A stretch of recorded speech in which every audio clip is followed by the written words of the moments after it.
What do you think about the way he handled that, Troy? Obviously, you're talking about the challenges of how many games as well he's had to endure in such a short amount of time. I think, to be fair, you have to say he's handled that the best he can. I don't think he's ever going to say the wrong thing. As a coach, you understand what he's talking to and the ideas and the lack of training time. If I was a Chelsea fan, I don't want to hear that. It's pretty... You're giving me a lot of generic, vanilla comments. Like, you're telling me that it hurts, but I can't see any pain in you that actually hurt you losing that game. I didn't see anything in the game that suggested that they wanted to go and win. It was all about stopping Arsenal. And again, when you're talking to me about set-piece coaches, I don't want to hear about it. We've just lost. We're out of the semi-final. We're talking about the set-piece coach watches the other team, and so we thought we'd stick 3 up. I'm not interested. But he was asked a question, he answered it. His set-piece coach came up with the plan to be brave, and he backed up by saying you have to be brave when you play against Arsenal. I know what you're saying. I know what you're saying, because we grew up in similar generations. The game has moved on. This is the reality of what happens in football. Set-piece coaches play a part, whether people like it or not. And for the modern fans and new fans, they make it like it's a new wow thing. I think it was... Genuine question, though. Could I ask you a question? Do you think they were brave tonight? No, as a whole? Not brave enough, no. Not brave enough. No, that's only from that set piece, though. That's the one set piece segment. He said brave 3 times in that interview. Okay. So I'm saying, as a fan, if we were put yourself as a Chelsea fan, what do you take away from that was brave tonight? You're probably disappointed. You probably said the last 15 minutes they tried to make a go of it. Was it too late?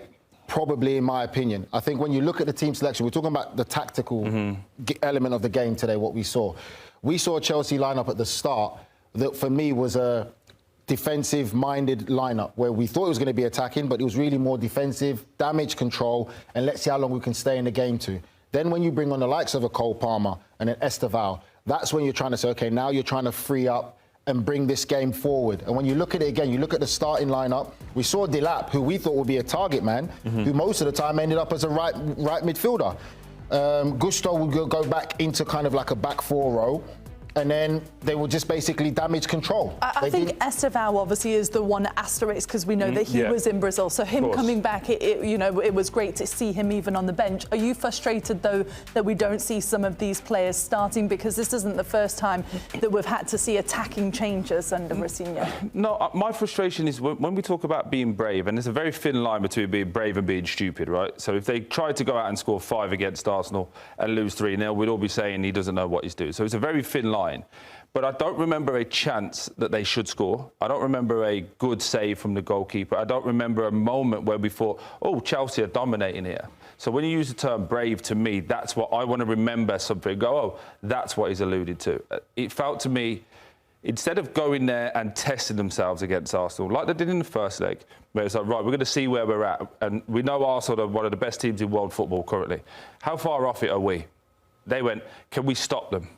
And we're going to see Burnley do that. We're going to see other teams try and go to the Emirates, sit low block and go, can we contain for as long as possible?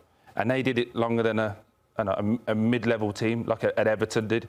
That was, if Everton played that performance today, we'd be saying that's a David Moyes type performance. That's the gamble you take as a manager, and I'm not defending Liam, but that's he chose that path. He wanted to go damage control and then try and bring on the flair players later on in the game to maybe try and win something.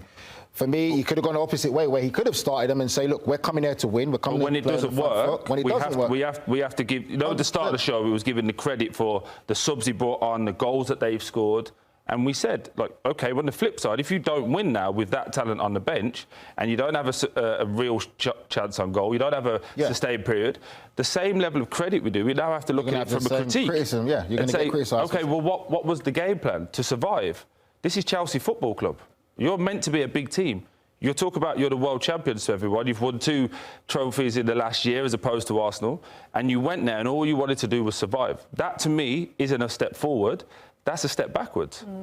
I thought for 60 minutes they were very good in the tactical, and they could have been more dangerous. But then it's hard because he figured, okay, in the 60th we stay in the game as long as possible. In the 60th minute we flip the switch. We start to put some pressure on them, but they struggled to sustain any sort of pressure. And then the last 15 minutes you really want to see them take risks, and they didn't take them. And you also really want to see them on the same page, which in that moment when Arsenal is so deep and so compact, For me, the ball's just got to go wide in the box, wide in the box, wide in the box. Sustain pressure, pick up the second ball, wide box, flash balls across the box, corner kicks, set pieces, up the tempo a little bit. I felt that part was missing from the game, and I think that's where these boys are feeling like. But again, it was not a good feeling at the end of the game because they didn't really ask that many questions. I agree with that. But that's credit to Arsenal too. Arsenal kept them far from the goal. You know, it didn't feel like they were running out of time. It felt like even if there was 10 minutes added on, we could play for 10 more days. We could have still been in the same situation. It plays to the part of what Liam said about not having enough time to coach and train your players, because that plays a part. You've been a manager, you know it. That when you get to get on the pitch, when you get to be on the pitch to view your players, to get them to understand what you want, your style of system, you need time on the pitch. And then from Arsenal's perspective, I would have to say Arsenal never looked like they were going to concede a goal. They never looked like they were vulnerable. Flip that on its head then. It's the first time this season they played three at the back. How did he coach them? How did they do that for 60 minutes? Oh, we saw them coaching in a warm-up. So, again, we didn't have enough coaching time because we didn't win the game, but we had enough coaching time to do tactically a decent job. So do you see how the narrative changes? If they win that game, everyone say what a tactical masterclass it is, and we're not hearing anything about lack of time on the training pitch. As soon as you lose, it's like a go-to answer, and this is the bit I get frustrated with. Stop lying to us. Like, you've played three at the back for the first time this season. Congratulations. Yes, you haven't had enough time to go through every single detail that you want to, but you still had enough time to get that message into the players, and they stood on their business for what, 70 minutes? They did a good job. Yeah. And now it's like, oh, we didn't have enough time on the pitch. I would like to know what the actual rules are as a manager of what you have to give to the media and what you don't have to give to the media in terms of time. I'd never speak to him.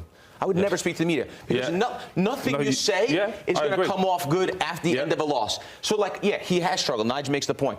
8 games in a short amount of time, hasn't had time to train. That's the reality of the situation. But when you say it after a loss, after you've just been knocked out of the semifinal, nobody cares. And in fact, it kind of makes you like you're making excuses, whether it's a valid excuse or not.